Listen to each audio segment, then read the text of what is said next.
That silence from the engineering team is genuinely deafening right now. Without a confirmed technical cause, every adjustment becomes an educated guess. The team cannot simply target a specific aerodynamic flaw tonight. They are essentially flying blind through setup changes for tomorrow. This brings us back to Verstappen's own words on Formula 1. He admitted the car was already a step forward from FP1, yet he also said it was still lacking a little bit. That contradiction defines the entire current situation at Zandvoort. Progress is happening, but it is not nearly enough. The gap to Russell remains stubbornly fixed at half a second. No amount of driver feedback can bridge that deficit alone. Engineers need hard data to justify major setup shifts. Right now, they only have subjective complaints about balance. This is where the 2026 regulation cycle bites hardest.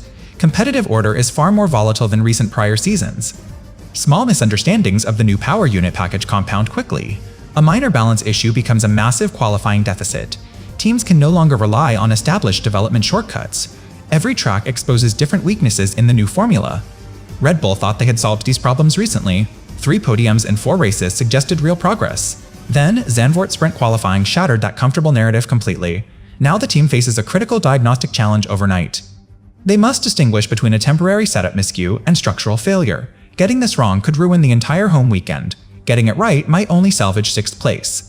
The margin for error has effectively vanished entirely. Both cars are already on their 3rd MGU-K component. Any further hardware change triggers an automatic grid penalty. This constraint was not a strategic choice for Zandvoort specifically. It is a season-long allocation limit that now binds them. Mechanical fixes are essentially off the table for now. Software and setup tweaks are their only remaining tools. Those tools may not be sufficient for this problem. Verstappen called the situation hit and miss during his post-session remarks. He explicitly stated he cannot predict confidence levels yet. That uncertainty is the most concerning signal of all. Championship contenders do not usually sound this unsure at home. The RB22's real problem showed up in sprint qualifying. We still do not know exactly what that problem is. That specific deficit of 0.27 seconds to George Russell's 1:11. 567 pole time tells a brutal story. It is not a rounding error or traffic interference. It is a fundamental performance gap measured in tenths. Verstappen crossed the line in 6th place after SQ3 concluded. The race confirmed this classification twice in their analysis. This result sits in stark contradiction to recent form.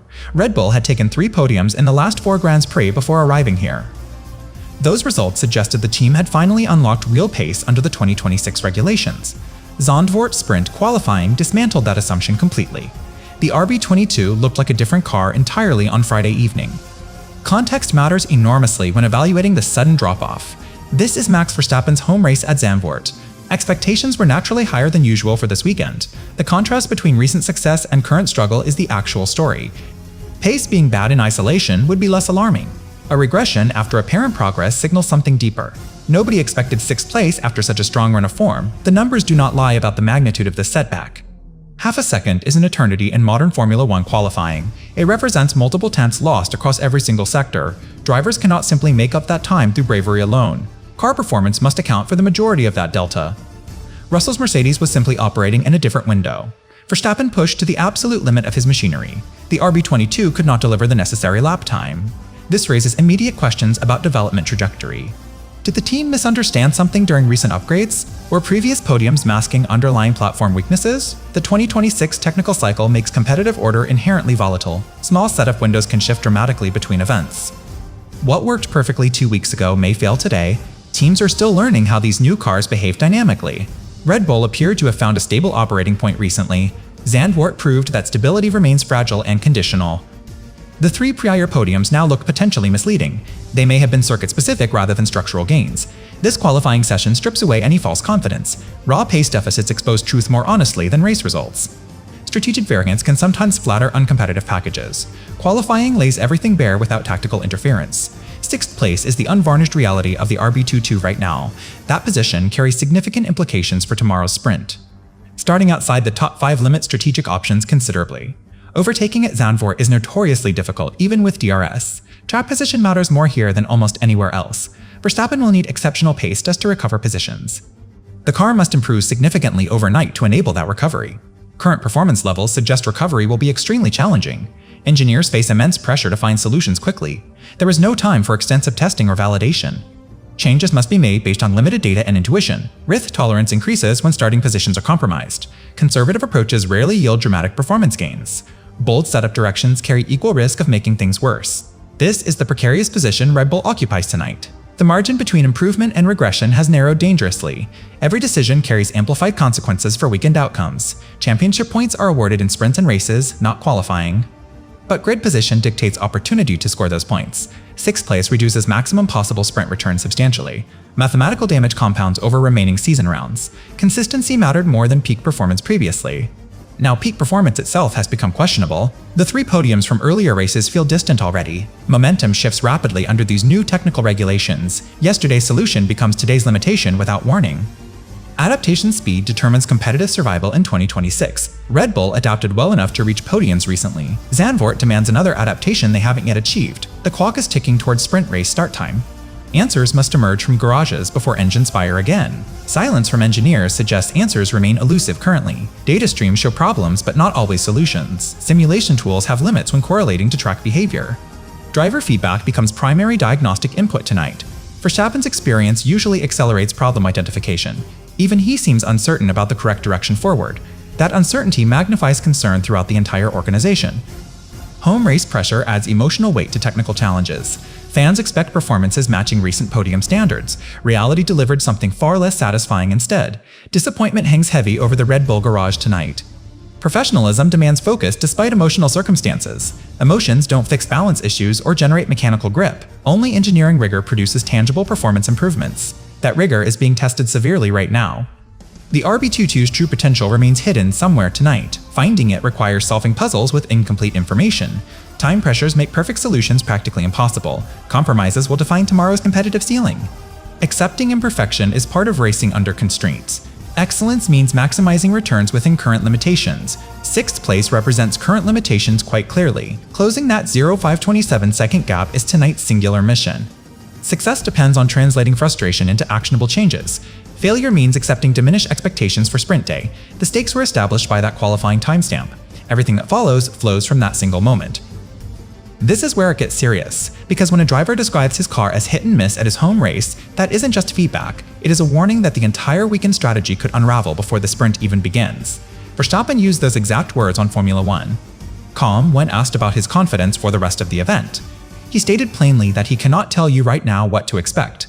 That level of public uncertainty from a 3-time champion is unprecedented in recent memory. It signals a fundamental disconnect between driver and machine. The RB22 is not behaving predictably beneath him. Grip levels fluctuate without clear explanation or pattern. Balance shifts mid-corner in ways setup sheets cannot capture.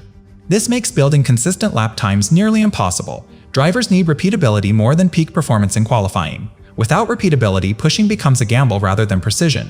Verstappen knows this better than anyone on the grid.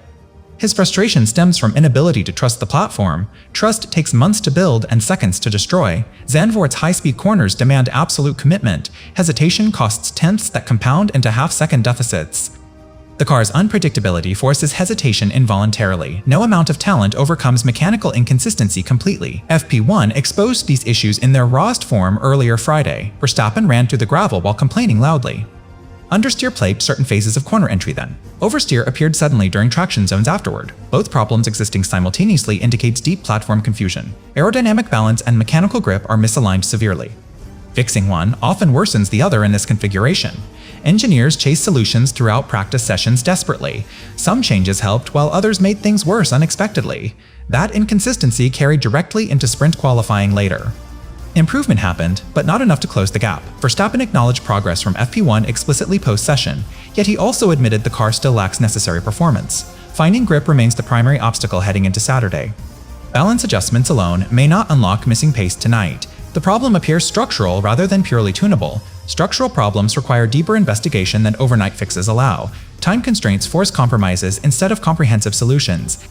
Compromises preserve functionality without restoring full potential. 6th place reflects compromised functionality quite accurately. Better balance might yield 7th or 8th at best currently. True competitiveness requires solving root causes first.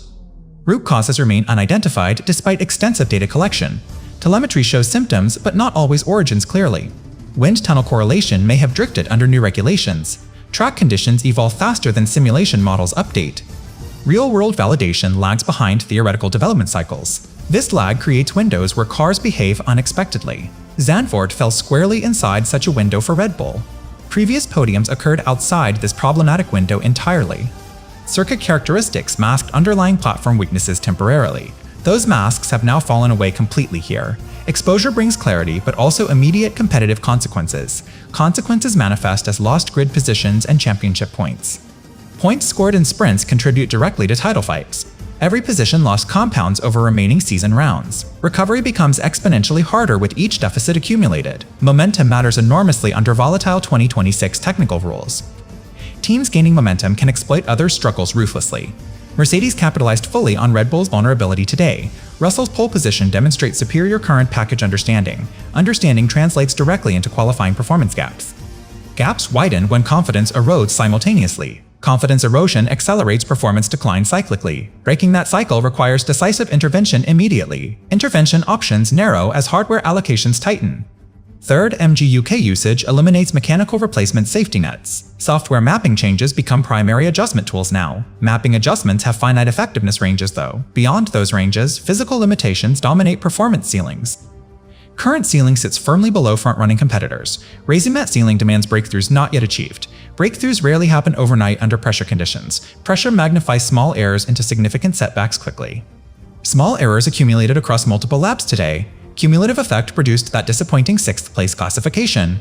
Classification determines starting position for tomorrow's sprint. Starting position influences race strategy options substantially. Strategic flexibility decreases with lower grid placement. Overtaking difficulty at Zandvoort amplifies strategic rigidity. Rigidity increases vulnerability to competitive threats around them. Threats multiply when rivals sense weakness or uncertainty.